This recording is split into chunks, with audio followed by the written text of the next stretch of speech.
Hi YouTube. In today's video we're going to tear apart a rear axle out of a 2004 Sprinter van. This axle was donated to me, and the purpose of today's video is to try to find out exactly what is inside of one of these axles. I've spent a lot of time trying to research what's inside of here in terms of how many splines and how big the ring gear is and so on, and I've not been able to find information that I can count on. I found a lot of information, but there's a lot of contradictory information. So today's project is to tear apart this axle to get information that I can use to hopefully purchase a limited slip or some variation of a traction device to put into my van. My van has a perfectly good axle, but I don't want to tear it apart, so I got this one to take apart, and hopefully I can find a traction device that will fit in this van and that will improve the off-road performance, or even just muddy road performance. I don't know about the rest of you guys, but I'm not very impressed with the traction control. It seems to be way too sensitive and limits power way too easily. I would like to find a way to turn off the traction control and have some sort of traction device in the rear end. So today's video is to try and figure out whether that can be done or not.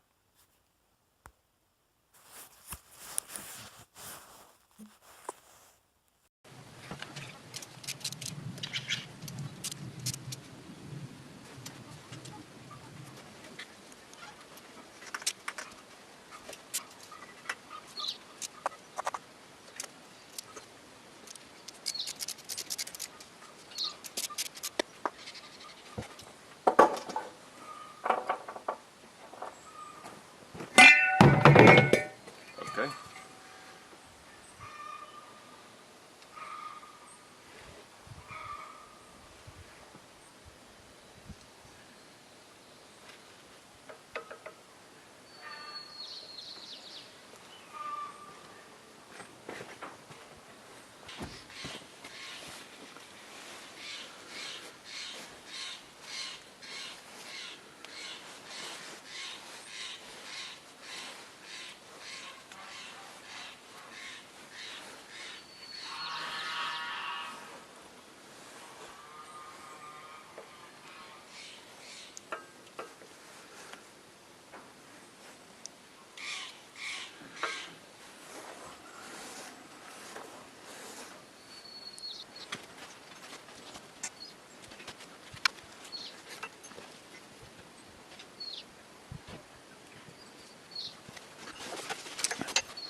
Helps if you get all the bolts out.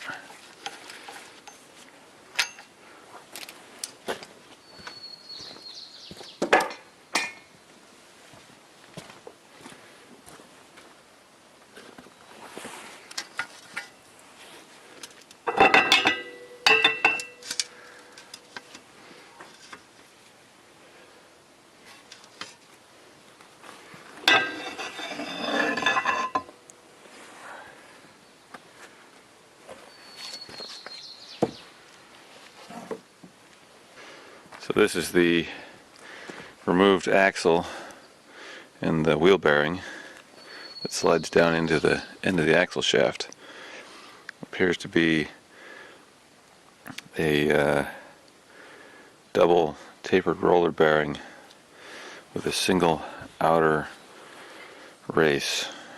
It's held on by this screwed on nut with a tab that has been bent in to keep it from getting loose, and it has a seal that keeps the oil in, but it's just slip fit in the axle shaft or axle housing, and yeah, that's it.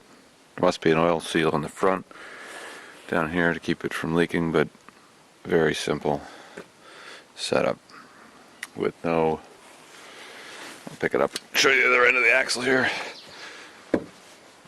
No groove, nothing, it's just a simple spline, and we'll count those in a minute. This is what it looks like down inside the axle housing.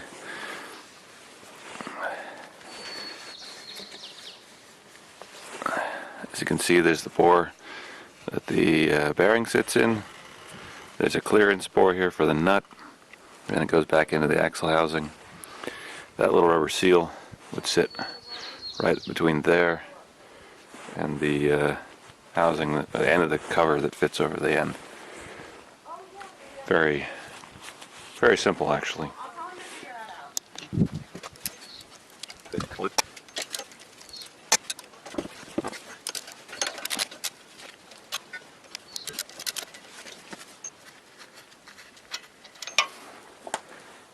Bolts are held in with blue removable Loctite.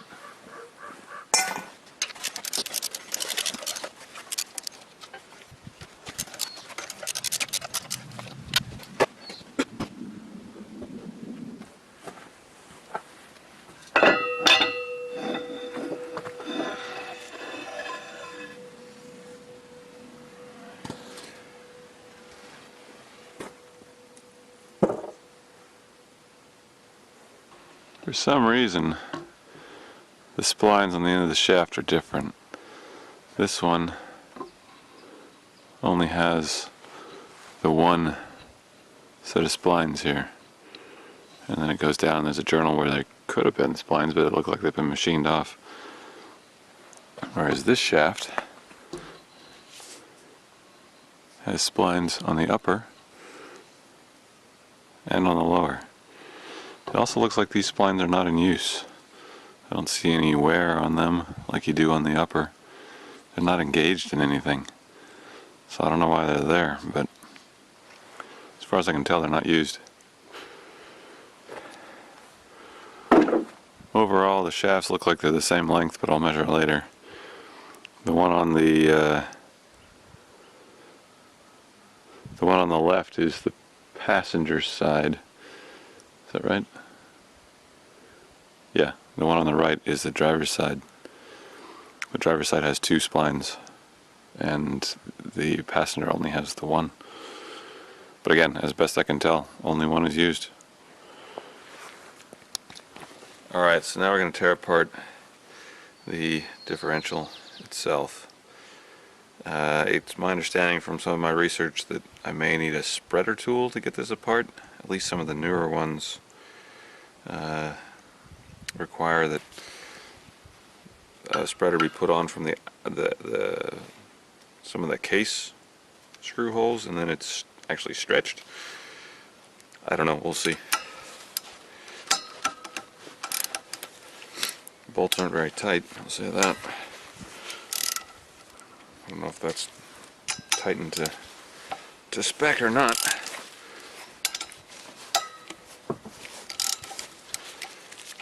Seem a little loose to me, but this may have already been apart, so I don't know.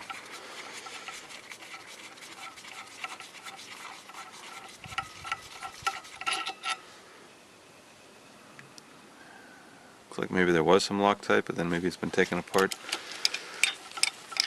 Oil's gotten down in there.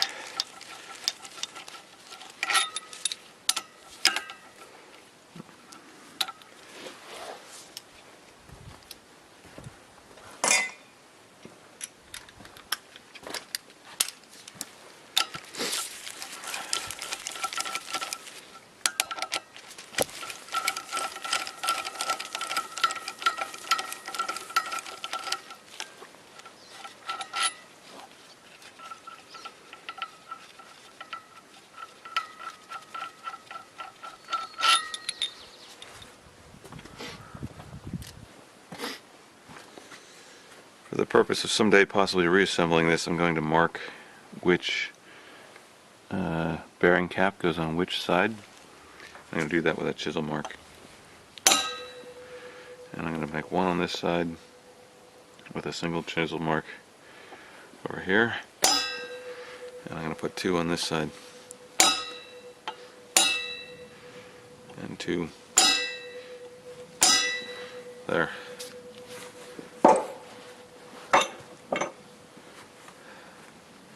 Maybe that's dumb having a point of weakness there, but I don't think it's really likely to fail.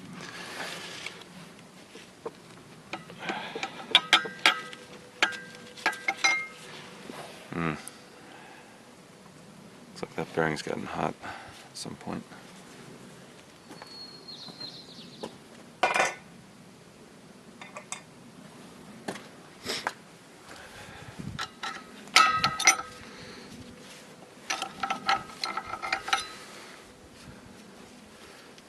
Well, maybe not.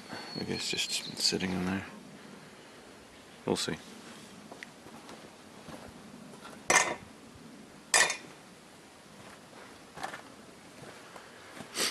don't know if this is stuck in there or free.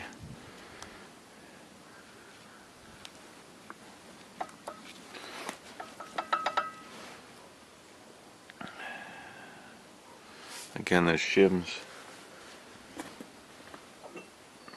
I have to get a different chisel.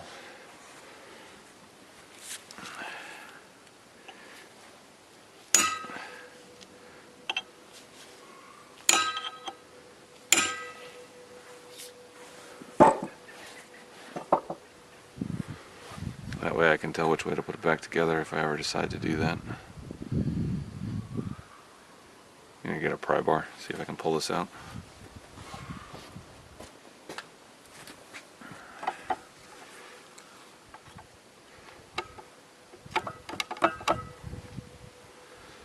It moves a little bit. Yeah, it's moving. Gasket's coming off.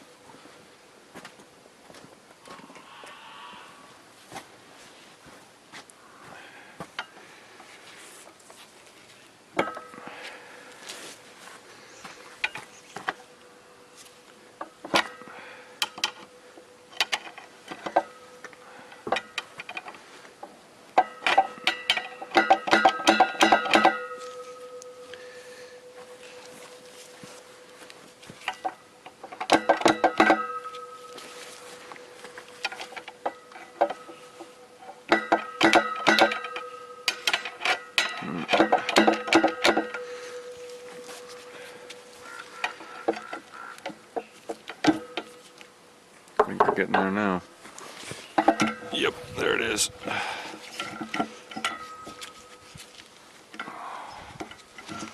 And there it is, it's out. So looking down inside the housing here, looks pretty clean. There's your pinion gear.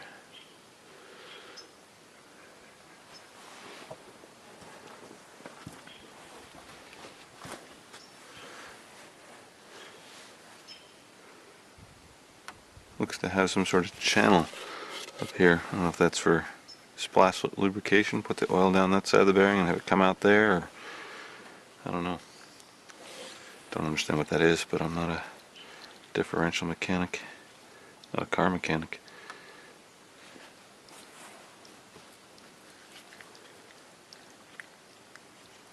Feeling these bearings, I don't feel great. I feel rough. I bet this is where the noise was coming from the original complaint, why this differential was removed from the van in the first place. I don't know if you can see it in the video, but it's kind of jerky as I turn it. It's like the bearings are rolling over or something, like the surfaces are damaged. It's not smooth. I bet that's the main problem with this differential. The spider gear is still inside. I haven't taken this apart yet. I probably won't take the spider gears out, but I'm going to take off the shim so I can flip this whole thing over and try and take off the ring gear, because I want to measure the ring gear, check its bolt hole pattern and whatnot.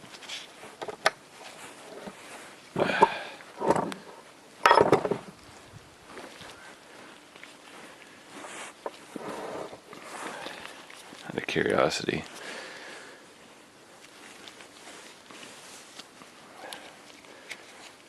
man, these bearings show some wear too. I bet they were chewing pieces of metal coming out of the other bearing. You can see they're not perfect. If you see that in the video there or not, but there's some damage to the race, pitted. Probably still drive, but make some noise.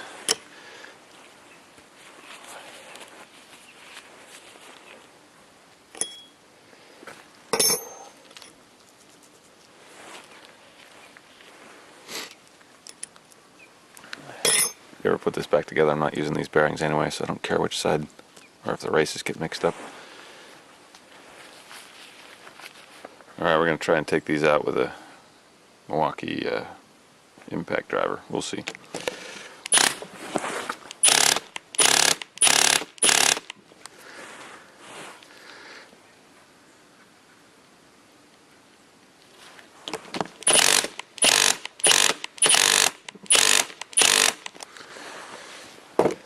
Nope. Gonna have to get something bigger. Alright, so the Milwaukee impact driver just didn't do the job, so we're gonna try out the Ingersoll Rand. Yeah, that's better.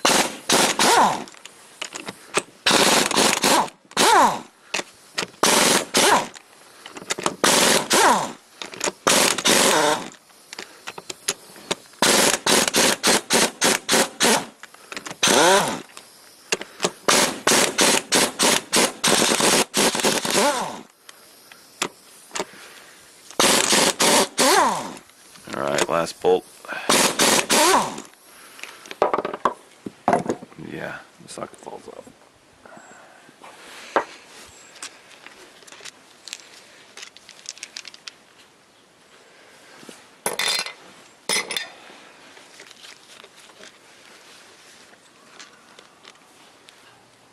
Fine pitch, hard material.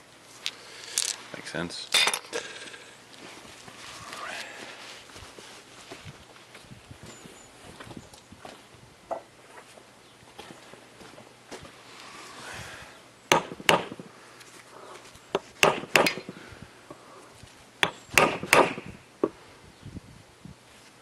Seems to be stuck on there pretty good.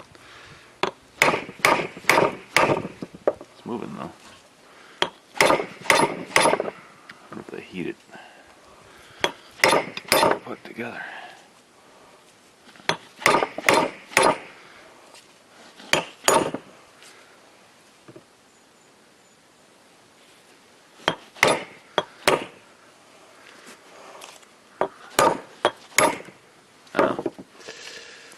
Alright, get a punch. Alright, this punch is aluminum. Hopefully it'll fit down past the threads. Yeah.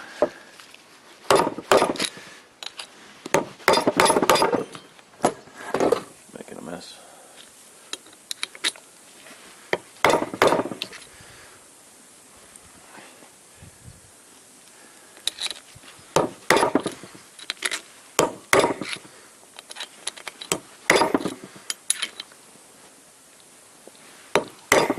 It's going now. There it goes.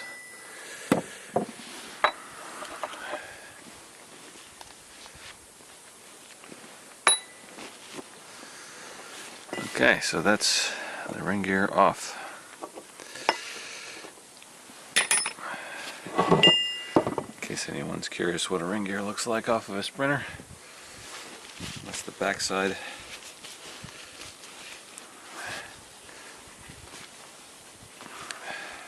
Two, 4, 6, 8, 10 bolts.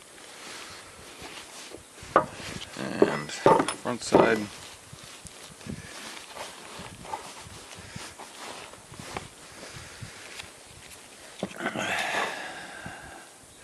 I'm no auto expert, but have spent a lot of time in the machine tool industry working on gears, and these gears look alright.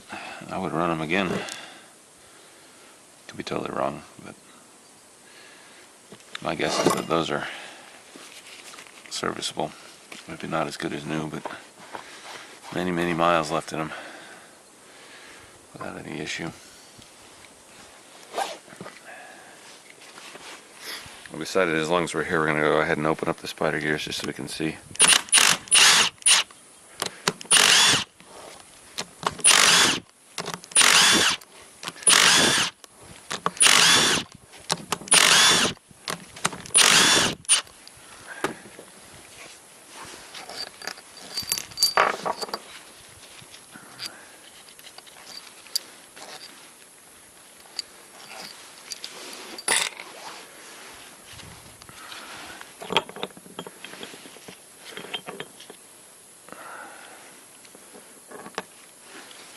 There you are. There's the, I guess that'd be the passenger side half. And the driver's side half. The spider gears. It's one axle side, passenger side axle with an internal spline. Got some numbers on there.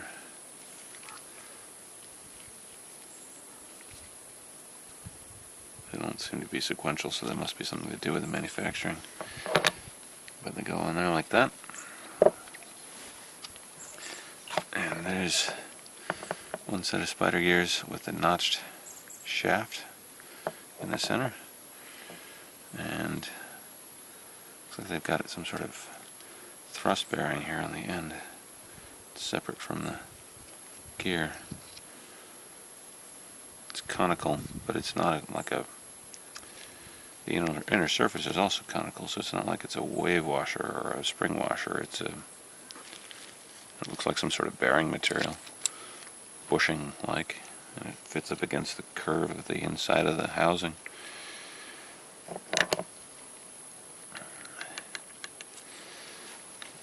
Looks like there's little grooves on the shafts, maybe let oil in or something. There are flats there that don't sit on the housing, just underneath the gear. There's no bushing or anything inside of that. It's just a piece of hard metal on metal. I guess you don't get a whole lot of high-speed action there unless you're really spinning your tires. Spinning one tire. Even then, probably not that much load. But there's the other one. Comes out. Same. And the other bearing material there as well. Probably let oil in.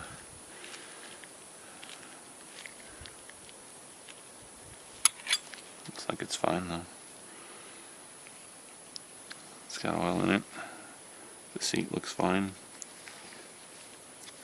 Where it rides looks fine. There's also no bearing or anything there either. In the machine tool world, that's weird, but maybe with cars it's fine. I don't know.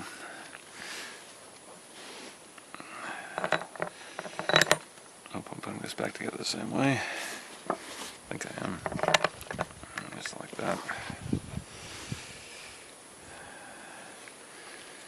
These gears do show some signs of wear and use. Of course, one more one way than the other. I wonder if you could, like, stick them in backwards. Nah. Anyway, there's that. I don't even want to use any of this anyway. This one also has the thrust washer on the end of that. Again, surfaces look okay. There's a little bit of scoring there, but I doubt that's what the issue is with this thing.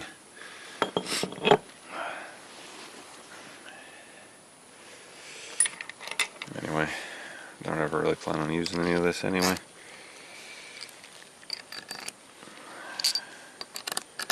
Just in case anyone wants to see what's inside.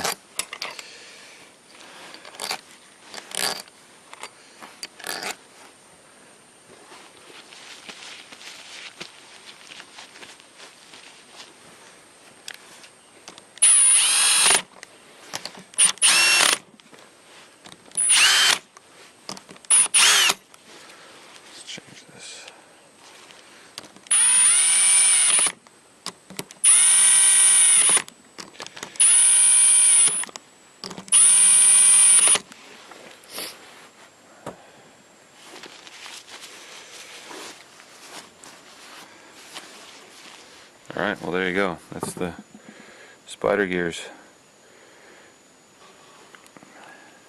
Maybe I even put that back together the right way. 18 on both of them, whatever 18 means. Doesn't mean anything to me. Flange is pretty thin. I thought that would have been thicker, but I guess thick enough is thick enough.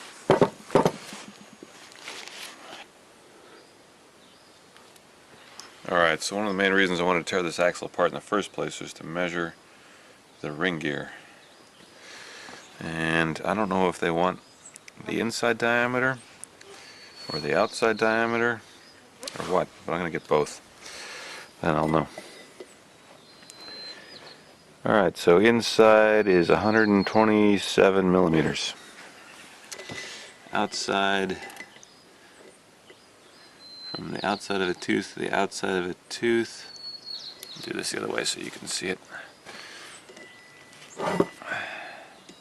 Outside of a tooth to the outside of a tooth. Trying to get the widest point here. My cheapo calipers is, it's like 215 millimeters. Pretty much right on. Also, I'd like to know, they didn't ask, but I'd like to know what the pitch circle diameter is in case I need that. I'll do it the other way again so you can see it. So from the outside of one hole to the inside of the next hole should give me the center distance between holes. Alright, so 147, 86. Let's try 148 to see if that lines up okay. I imagine it's some nominal number, not some crazy.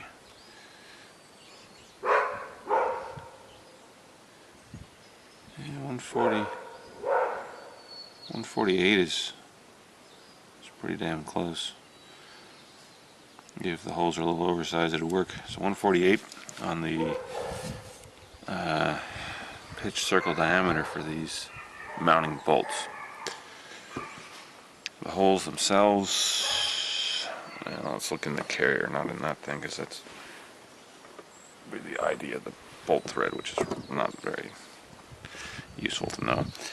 Alright, so the bolt holes themselves are 12.4 for no doubt a 12 mil bolt, and have some clearance.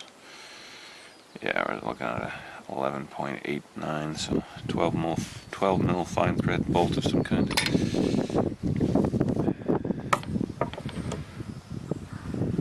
Alright, I think that pretty well does it for this. I would think they would want to know what like the distance between here and the center line of the pinion shaft was, but the folks at TrueTrack didn't ask for that, or Eaton didn't ask for that yet, so we'll see.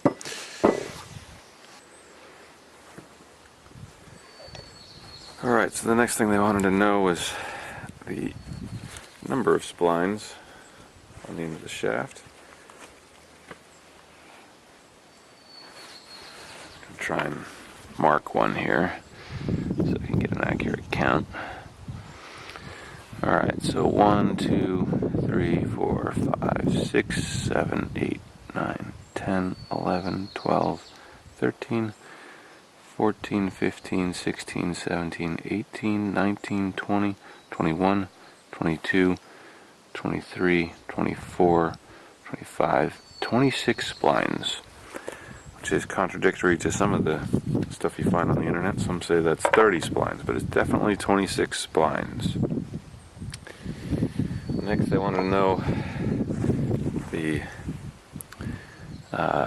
spline diameter, and that, again with my cheapo calipers, looks to be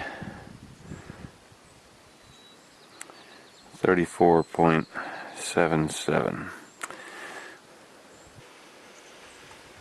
Alright, I've gone ahead and reinstalled the axles back into the housing. This is for two reasons.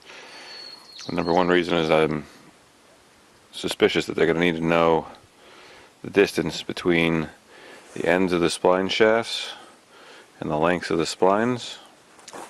Otherwise, how would you know where that needs to be on the new carrier unit? Anyway, so just with a scale, we're looking at about 26 millimeters between the shafts, and the spline length is 35 millimeters. Same on this one. Yeah, 35 millimeter spline length.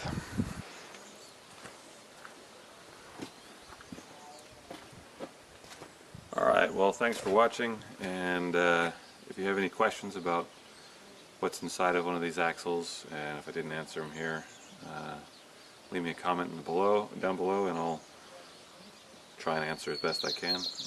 I didn't take out the pinion shaft, but I can if someone wants to know what's in there and dimensions of any of that. Yeah, let me know what you want to know. If I can help at all, I'll try and measure stuff or whatever you need. Thanks.